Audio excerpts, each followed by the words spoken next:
If you want to become rich, the first thing you need to understand is that wealth is usually built by what you avoid before it is built by what you chase.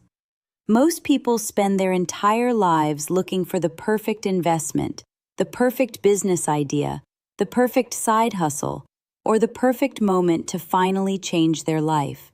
But they never stop to look at the habits that quietly keep pulling them backward. They earn more, then spend more. They learn more, then act less. They dream about freedom, then sign another payment. They say they want wealth, but they keep making decisions that make wealth almost impossible. And the hard truth is this: if your daily behavior is built around comfort, status, excuses, and short-term pleasure, then a bigger income will not save you. It will only give those habits more money to destroy. The first thing you have to avoid is trying to look rich before you actually are rich. This is one of the most expensive mistakes people make because it feels like progress from the outside. A nicer car feels like progress. Designer clothes feel like progress. Expensive restaurants feel like progress. A luxury apartment feels like progress. But if those things are funded by debt, stress, and empty savings, they are not signs of success. They are signs that your money is being used to perform instead of build. Real wealth is usually quiet in the beginning. It looks like driving the same car longer than you could. It looks like saying no to upgrades you can technically afford. It looks like having cash nobody sees, investments nobody claps for, and options nobody can measure from the outside. The dangerous thing about trying to look rich is that it trains your brain to care more about being admired than being free. And once admiration becomes the goal, you will always need to buy the next thing, because attention fades quickly. The second thing to avoid is working only for money. This sounds strange because everyone needs money, but there is a difference between earning money and building earning power. If every decision is based only on what pays the most right now, you may accidentally choose a path that keeps you stuck later.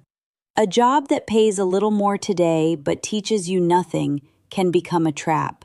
A side hustle that gives quick cash but builds no skill can become a dead end.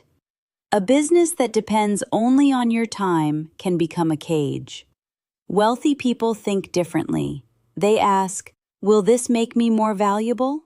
Will this teach me a skill I can use again? Will this give me leverage? Will this build relationships, reputation, equity, or knowledge? Sometimes the best move does not pay the most immediately. Sometimes the best move is learning sales, marketing, coding, editing, management, finance, negotiation, or leadership, because those skills can raise your income for years. Money earned once is useful, but a skill that helps you earn again and again is far more powerful. The third thing to avoid is depending on one source of income forever. Most people are financially fragile because one paycheck controls their entire life. If that paycheck stops, everything becomes urgent. Rent becomes urgent, debt becomes urgent, food becomes urgent. Confidence disappears fast when one person, one company, or one client controls your survival. This does not mean you need 10 side hustles tomorrow. It means you need to stop thinking one income stream is safety. It is not safety. It is dependency. The goal is to build layers. First, stabilize your main income. Then build savings. Then develop a skill that can earn outside your job. Then invest. Then maybe create a small business, digital product, freelance service, or asset that can grow over time. Wealth is not always built by doing everything at once. It is built by slowly reducing how much power any one income source has over you. The fourth thing to avoid is lifestyle inflation. This is the habit that steals raises before they can become wealth. You get a raise, and suddenly the old life feels too small. The old car feels embarrassing. The old apartment feels temporary. The old clothes feel outdated. The old restaurants feel boring. So your spending rises to match your income, and 6 months later, you are making more money but feeling the same pressure. This is why some people can double their income and still feel broke. Their income increased, but their fixed costs increased too. Their expectations increased. Their definition of normal became more expensive. If you want to be rich, you need to let your income rise without immediately letting your lifestyle rise with it. That gap is where wealth is built. If you earn more and keep living the same for a while, the extra money can become savings, investments, debt freedom, emergency funds, and future options. But if every raise becomes a new payment, then your future income gets claimed before it ever has a chance to work for you. The fifth thing to avoid is chasing quick money. Quick money is seductive because it promises reward without transformation. It tells you that you do not need discipline, patience, or skill. You just need the right coin, the right stock, the right opportunity, the right secret, the right timing. But most people who chase quick money are not really investing. They are trying to escape the discomfort of building slowly. They want wealth without becoming the kind of person who can manage wealth. And that is why quick money usually leaves as quickly as it came. If you cannot control your spending with a normal paycheck, you will not suddenly become responsible with a large win. If you cannot stay patient with small investments, you will panic when bigger money moves up and down. If you do not understand risk, leverage, taxes, cash flow, or emotion, then opportunity can become danger.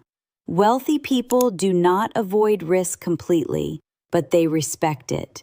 They study before they move. They keep cash. They protect the downside. They understand that getting rich is not just about finding upside. It is about surviving long enough for good decisions to compound. The sixth thing to avoid is consuming endless information without taking action. This is a modern trap. People watch finance videos, business videos, investing videos, productivity videos, and self-improvement videos until they feel smarter, but their actual life does not change. They know what an emergency fund is, but they do not build one.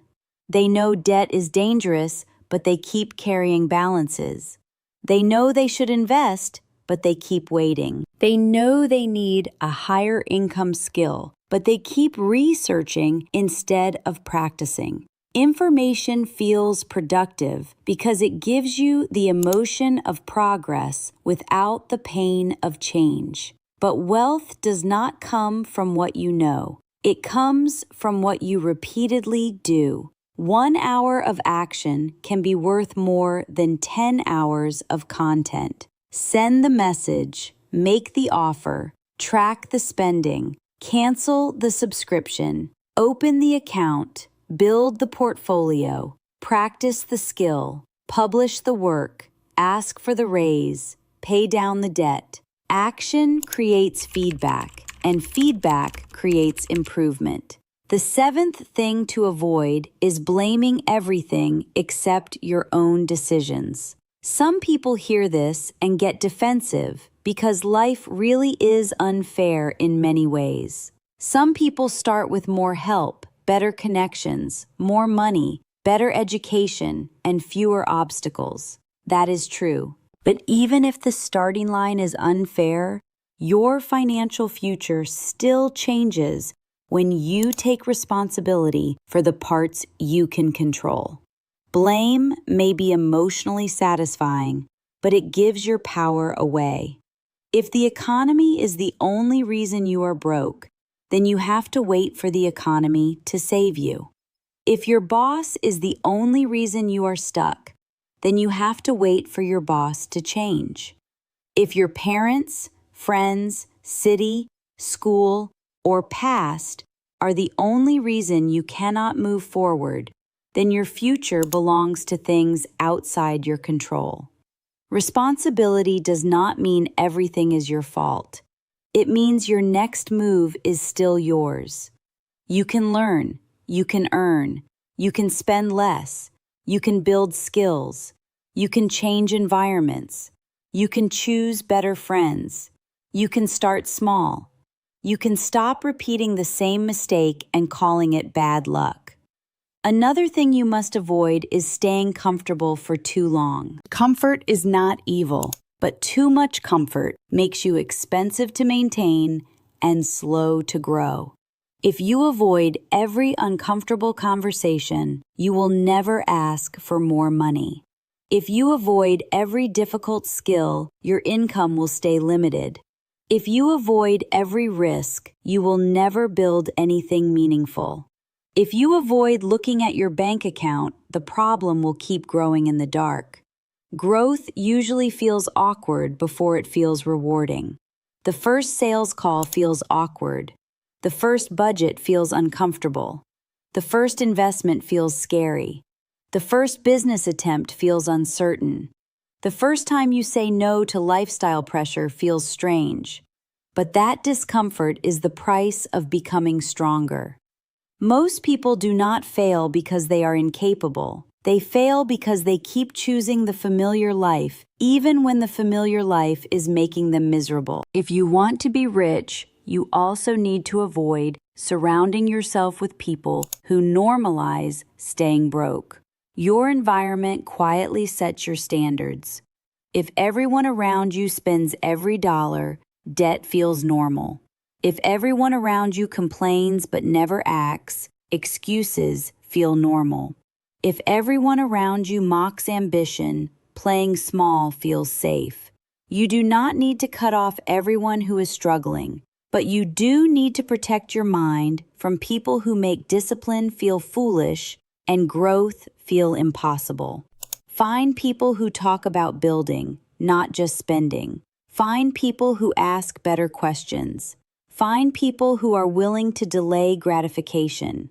Find people who are honest about money. Your circle does not need to be rich, but it should make you more responsible, more focused, and more courageous. Another trap to avoid is confusing saving money with building wealth. Saving matters because it gives you stability, but saving alone usually will not make you wealthy. If all your money sits still forever, inflation slowly weakens it. The goal is not to save because you are scared of spending. The goal is to save so you can invest from a position of strength. Cash gives you protection. Investing gives you growth.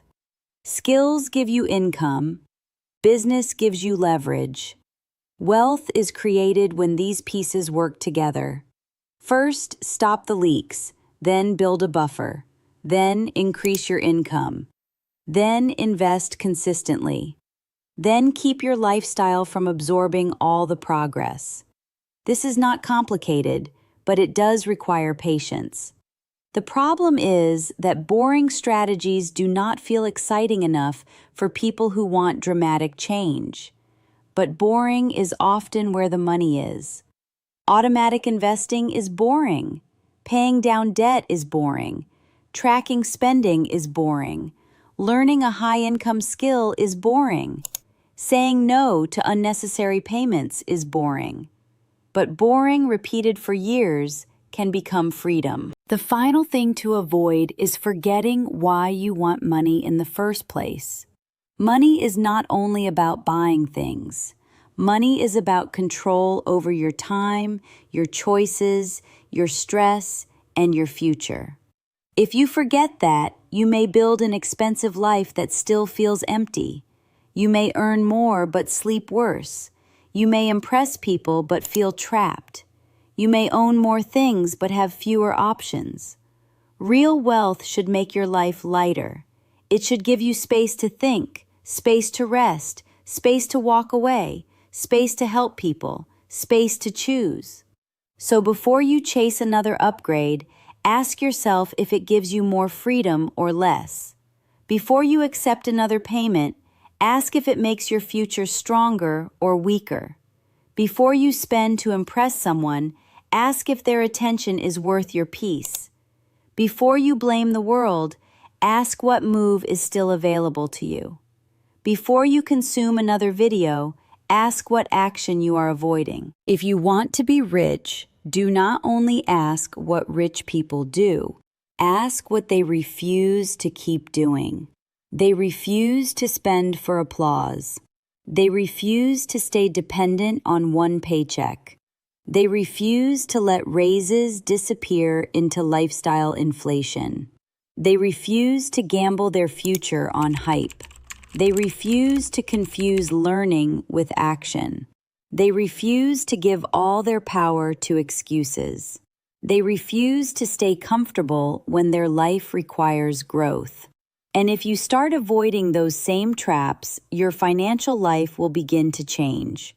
Not overnight, not magically, but steadily. You will keep more money. You will make clearer decisions. You will feel less pressure. You will build skills that increase your value. You will stop needing every purchase to prove something. You will start choosing freedom over appearance. And that is where wealth really begins. Not with one lucky break, but with a different standard for your daily decisions. Because every day, your money is voting. Your habits are voting. Your choices are voting. They are either voting for a life that looks rich but feels trapped, or a life that may look simple for a while but becomes free. Choose the second one.